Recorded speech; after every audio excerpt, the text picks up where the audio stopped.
that you must take. You gotta have that mindset that quitting is not an option. Give up?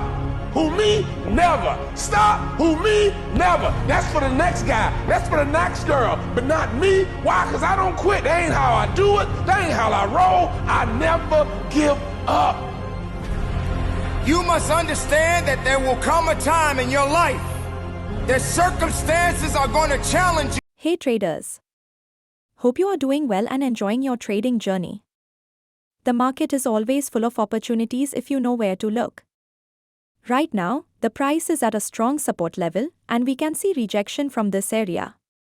This means buyers may take control, and the price could move up. If this level holds, we might see a strong upward move. This is the kind of trade that smart traders wait for. Now, the most important part: where to enter, where to put stop loss, and where to take profit.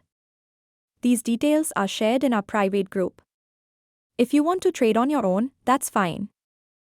But knowing how to place stop loss and spot rejection candles will make your trades much safer. If you need accurate trade signals and expert help, contact us now on WhatsApp so I can add you to the group. Don't trade alone when help is available.